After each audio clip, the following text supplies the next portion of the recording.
আজকে ১৬ই ডিসেম্বর বিজয় দিবস। তবে এই বিজয় কি আদৌ বাংলাদেশের বিজয় নাকি ভারতের? ১৯৭১ সালে পাকিস্তানি বাহিনীরা বাংলাদেশের সেনাবাহিনীর কাছে আত্মসমর্পণ করেছিল নাকি ইন্ডিয়ার কাছে? এই প্রশ্নগুলো বাংলাদেশের আনাচে কানাচে আপামর জনতার হৃদয়ের ভিতরে ঘুরপাক খাচ্ছে। তবে ৭১ সালে পাকিস্তানি বাহিনী বাংলাদেশের সেনাবাহিনীর কাছে আত্মসমর্পণ করেনি, ইন্ডিয়ার কাছেই আত্মসমর্পণ করেছিল, এটা সত্য। আজকে ভারতের প্রধানমন্ত্রী নরেন্দ্র মোদী এই ১৬ ডিসেম্বরকে ভারতের বিজয় বলে আখ্যা দিয়েছেন। এইটা ৭১ সালে ভারত যে ষড়যন্ত্র করে পাকিস্তান থেকে ডিভাইডেড করার জন্য, বাংলাদেশকে বিচ্ছিন্ন করার জন্য, ভারতে একটি করত রাজ্যে পরিণত করার জন্য যে মুক্তিযুদ্ধ করেছিল, আজ তা সুস্পষ্ট নরেন্দ্র মোদীর এই পোস্টে।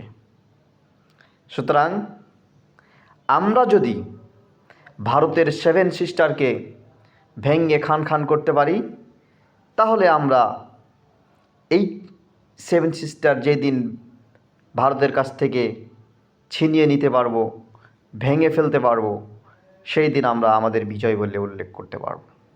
নচেত এই বিজয় বাংলাদেশের বিজয় নয়, এই বিজয় ভারতের বিজয়। কারণ ভারতের প্রধানমন্ত্রী সেটাই বলে উল্লেখ করেছেন। এখন আমাদের মূল টার্গেট থাকবে 7 সিস্টারকে বিচ্ছিন্ন করে বাংলাদেশের বিজয় অর্জন করা।